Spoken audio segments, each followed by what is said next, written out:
Shalom! Welcome to this week's MTV Junior. This is our great Baron Hirsch show from Memphis, Tennessee. And this is an incredible, incredible show that we're going to have every single week, and you can watch it when you want. Now, who am I? What's my name? My name is Uri Pilichowski. That's a really hard name to pronounce, but I didn't pick it. My parents chose it. That's my name, though. Uri. My name is Uri. And I am the host of this show. I want to introduce you to my family. This is my family. In Hebrew, the way you say my family is Hamishpacha Sheli. This is my family. That's a picture of my family right here. That's me. I'm the guy in the white shirt, just like I'm wearing now. It's not the same white shirt, though. That's me. That's my wife, Eliza. My oldest daughter, Abigail. Tamima, Gila, Naomi, Tova, and Moshe. I was able to name all of them without any notes. That's pretty impressive. And my family lives with me here. I'm actually not in Memphis, I'm in Israel. I host this show for you from Israel and then send it into a cloud, and it goes all the way to Memphis, Tennessee, and all around the world where anybody can watch it. I'll show you exactly where I live. Do you see the orange balloon in the middle of Israel over there, right outside where it says Jerusalem? Well, I live in that orange balloon in a place called, look right, it says it right here, Mitzvah Yericho in Israel. Let me show you how beautiful it is here. You see? Look at this. Isn't this beautiful? Those are the mountains out of my house. This is the view from my porch. It is stunning. And every morning the sun rises over these mountains.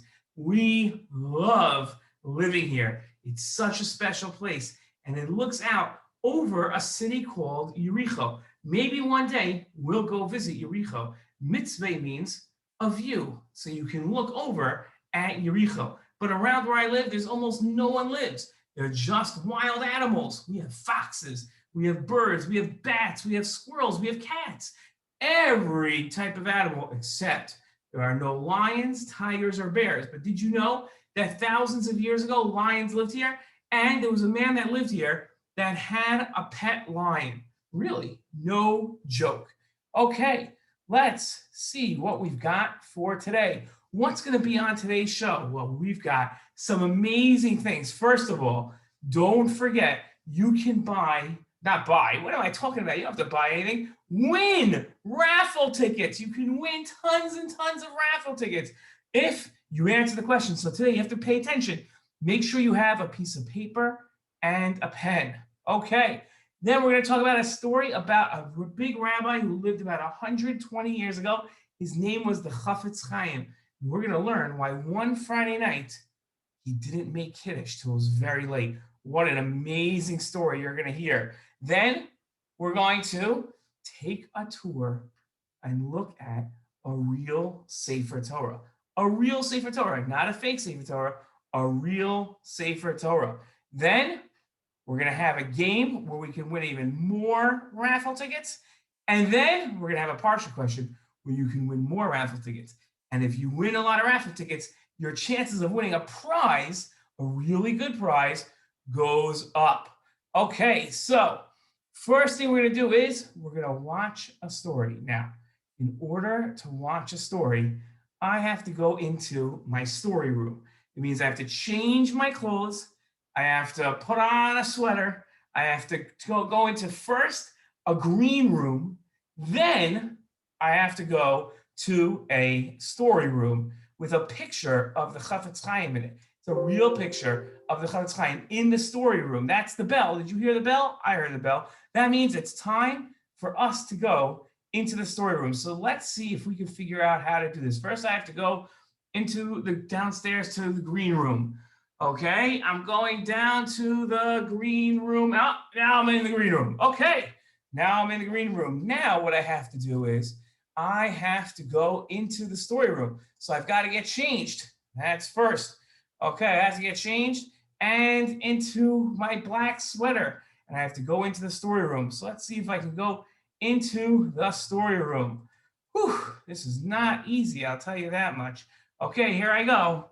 Into the story room. everybody. I want to tell you a story about this amazing rabbi behind me. His name was Rabbi Yisrael Meir Hagen HaKohen. Wait a minute. I don't think you heard me. Did you hear me? You didn't hear me? What? Okay, we've got to do this all over again. Oh, this is really a lot of exercise. Here we go. Going down into the room. 1 second. Whew. Hi, everybody. I want to tell you a story about this amazing rabbi behind me. His name was Rabbi Yisrael Meir Kagan HaKohen. He was a Kohen. He was one of the greatest rabbis ever. And we call him the Chafetz Chaim because the first book that he ever wrote was called the Chafetz Chaim. And it was a book about the laws of Lashon Hara, about how careful we have to be about what comes out of our mouths. A lot of times people are careful about what goes into their mouth to make sure it's kosher. But somebody who really keeps the Torah also makes sure that what comes out of their mouth is kosher, meaning that what they say is only nice things about other people. Well, the Chafetz Chaim, this is a story about how careful he was with other people's feelings. He once had a student, he lived in a place called, the Chafetz Chaim lived in a place called Radin, which then was in a country called Poland. Okay? And Radin, right, which is not the most beautiful place in the world. Okay, it was a very poor place, but the Chafetz Chaim lived there, and all the people in Radin loved hearing the speeches of the Chafetz Chaim. They loved hearing shiurim, and they loved learning Torah from him. And a lot of his talmidim would travel from around the world to come learn with him. And some of those talmidim, if they lived from far away and they didn't live in Radin, the Chafetz Chaim would invite over for a meal. Well, one time he had a talmid that traveled by train from really far away to get to the Chafetz Chaim. And he traveled and traveled and traveled, and he arrived on a Friday afternoon, a couple of hours before Shabbat. And the Chafetz Chaim looked at him and he saw he was so tired, his talmid, his student, so tired. So he said, you know what? Why don't you go to sleep and we'll wake you up when it's time for Kiddush. So the student said, oh, that would be great. And he went into the guest room and he fell asleep. And when I say he fell asleep, he really fell asleep.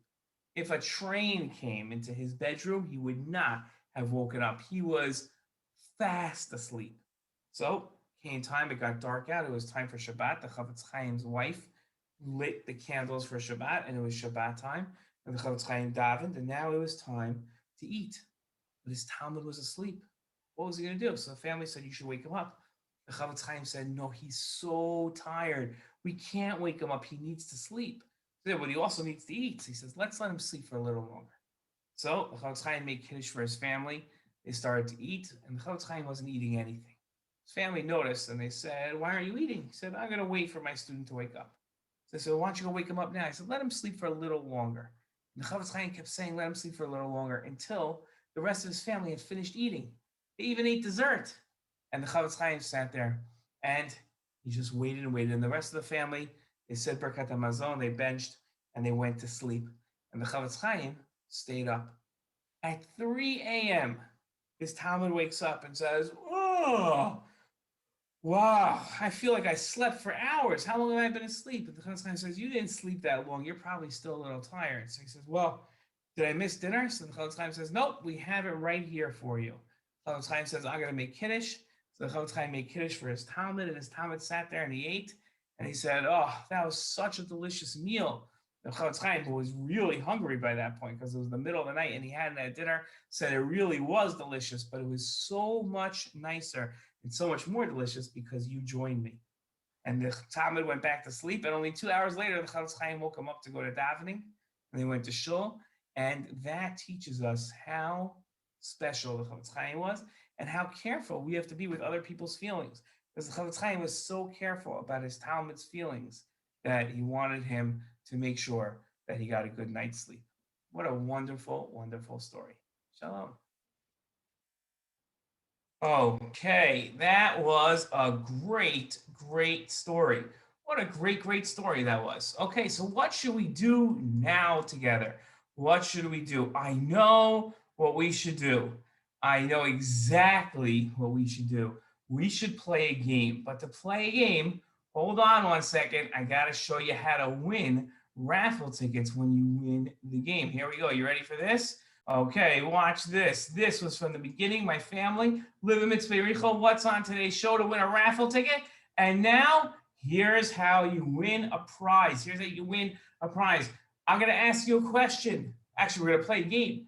And if you know how to win the game, I'll explain the rules, and you send the answers to this email address right here, then you can win a prize. So write down this email address.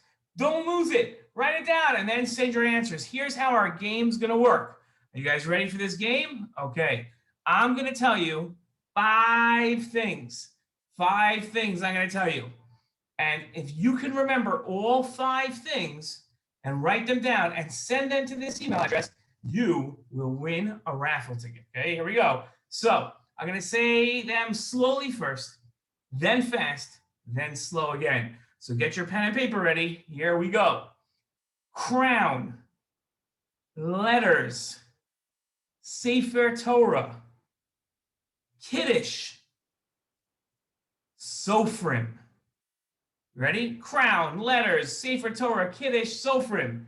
Now I'm going to say them slow. Crown, like you wear on your head, or you'll soon see go on top of Hebrew letters. Letters, like we just said, letters, like letters in the Sefer Torah. A Sefer Torah, that's the next word, a Sefer Torah. Kiddush, like we make on Shabbat. And Sofrim. Sofrim are the people that write the Sefer Torah. Okay, so now what we're going to do is, that's the game. Send your answers to this email address, and then you will win raffle tickets and maybe be the winner of this week's prize. You could be the winner. Who knows? Okay, now we're going to go back into the story room, but the story room has changed. The story room, I'm not kidding. I'm being really serious here. This story room is in the clouds, not the internet cloud, a real cloud. I went into a real cloud to tell you this story, and it's about looking at a Sefer Torah. We're going to learn all about a Sefer Torah, visit a Sefer Torah, see a Sefer Torah, but just like the Torah was given in Har Sinai in a cloud, so too this story is. So let's go into the green room. We go down the steps to the green room.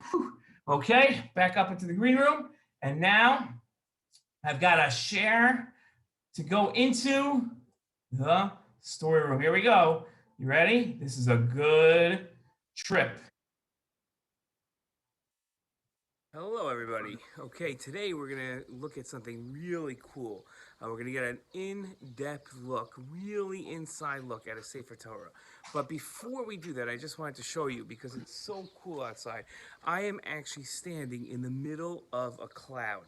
And I figured, what better way to teach you about a Sefer Torah than to do it from and introduce it from inside a cloud, because the Sefer Torah that we have and the Torah that we got from Hashem at Har Sinai, when Hashem gave it to Moshe Rabbeinu, it was given on Har Sinai when Har Sinai was covered with a cloud.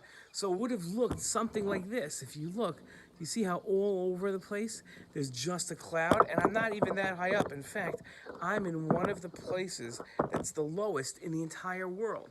But because the clouds came down and the water all came around us, we're in this cloud. So it would have felt something. Look, it looks like it's all white behind us. Looks like it's like a fake background, but it's not. This is what Moshe Rabbeinu probably felt something like at Har Sinai when he was covered with the cloud, learning the Torah from Hashem, and then he got back and he wrote a Sefer Torah for Bnei Yisrael so they could learn Torah, and that's what we're going to look at today at a Sefer Torah. Okay, so now we're inside, and this is my house. And this is the room that I study Torah. If you look, I have all these different svarim. These are my svarim, and every day I'll read a little bit of some of them and learn Torah. This is not what a Sefer Torah looks like. These are what are called svarim. And what Hashem told us, that we, each of us, has to write our own Sefer Torah. But writing a Sefer Torah is really hard. It takes a really long time, and you have to be a really good artist. I'm not such a good artist. So what do? So I have a couple of choices I could do instead of writing my own Sefer Torah. Number one, I could ask somebody or pay somebody to write a Sefer Torah for me. those people are called sofrim. So I can ask a sofer to write a Sefer Torah. But another thing that I could do is I can buy svarim like this that aren't an actual Sefer Torah, but they help us learn Torah, and that is the same idea of what a Sefer Torah is. A Sefer Torah is supposed to be something for us to learn from. Now, if you have all these svarim, you can really learn a lot of Torah. Now, you might ask a question, hold on a second, why do you have a picture here? There's a lot of svarim, so why do you have a picture? Well, this was actually my rabbi. His name was Rav Sinai, and Rav Sinai was my rabbi, and he taught me a ton of Torah. Some from these same svarim that he had in his house, and some I would bring to his house and study with him with my svarim there. And I keep a picture of him here to always remember the times that we had together and all the Torah that he taught us. And sometimes I might be a little tired and a little lazy and say, maybe I'm not going to learn Torah. And then I'll look at Rav Sinai's picture and it'll wake me up and say, hey, you want to be a big Talmid Chacham, you want to be a big rabbi just like Rav Sinai, you better start learning, and then I won't be lazy anymore. Okay, now in a minute I'm going to show you something else. You ready? I'm going to pause this for 1 second and then show you something. Okay, I'm back. Now, when we have something really, really special, we keep it in a very special place. We don't leave it outside, right? So if I have my favorite toy, I keep my favorite toy hidden in my closet to make sure that it's not out there, nobody accidentally takes it or gets thrown away. And the same thing is true of a Sefer Torah. A Sefer Torah is very special, so we have to keep it somewhere special. So all of these svarim are very special to me, but my Sefer Torah is the most special. That's right, I said my Sefer Torah, because I have my own Sefer Torah, not just in shul, and I keep it in a very special place. It has a lock on it. Okay, it has a handle on it to make sure that the door doesn't just come open. This is my Aron Kodesh. Aron Kodesh means my sacred, Kadosh means sacred, which is like something special, Aron, closet. And this closet doesn't have toys in it. It has my Sefer Torah. Do you want to see inside the closet? Watch this. We're going to open up the closet and we're going to see my Sefer Torah. Now, my Sefer Torah, in a minute, we're going to take a 1 minute break and then come right back. It won't even be a minute. It'll be like a second, and I'm going to show you all about my Sefer Torah and what I have on it. Okay, now a Sefer Torah doesn't have to really have anything on it, but we decorate it, we give it special, almost like special clothing so that it looks special. And I have some very special things on my Sefer Torah. I don't know if you see what they are. So first of all, one of my favorite places is in Yerushalayim. And in Yerushalayim, one of my favorite places to go is the Kotel. The Kotel is a wall that used to be around the Beit HaMikdash. And that's what I have a picture of on my Sefer Torah, the Kotel. Okay, because I really like the Kotel. And so I wanted to have a picture of the Kotel on my Sefer Torah. I also have, there's gold strings here that make it look fancy, and then it says in Hebrew, Mishpacha Pilechovsky, and in English, Pilachowski family. Those mean the same thing, and that's because this is our family Sefer Torah. This is ours. It's the Pilachowski family Sefer Torah, and this is ours, and that's why we have it, and we decorate it with that. So that way, we always know, let's say there's like 20 Sefer Torah together, and we have a bunch of these together, we'll know which is ours because it has our name on it. Just like you put your name on a lot of different things. Soon we're going to take the Torah out of the Aron Kodesh, and we're going to see what it looks like inside, but we're going to put it on a table to do that. Okay, so we're going to take the Torah out. Now, what do? When we take the Torah out of the Aron Kodesh, we like to show that we love mitzvos and we love Torah. So what we always do is we give it a kiss.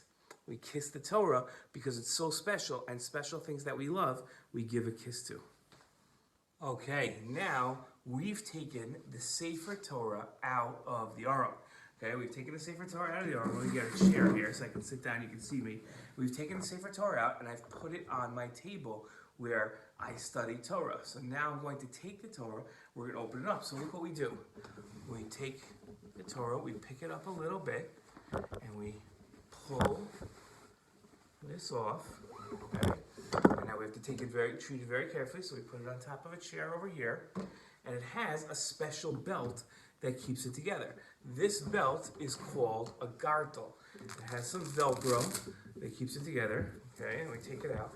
And now we're gonna put this in a very special place also to make sure that it doesn't get lost. And now I'm gonna sit down and show you. Okay, now the Torah has what are called Eitzei Chaim, like wood, like living wood pieces. That's what these are. See how I'm holding it? And this allows me to unroll the Torah. Now, do you see the Torah is opened up? And we're going to take in a second, we're going to look at the different parts of the Torah and the different letters and what each letter has and why the letters that you see here are different than the letters that you have in your Chumash or your Siddur or the different Hebrew that you've seen. Okay, let's see it in 1 minute. Okay, now we're going to get a very close look at a Sefer Torah. Okay, now I can't really see what you guys see, so I'm hoping this is good. Okay, you can see the letters. Now here's the Sefer Torah. It has each of these things are called columns. Okay, and it has a column. Okay, and then you can see that there are no periods, there's no punctuation, there's no commas, there's no nothing, there's no even nikudot.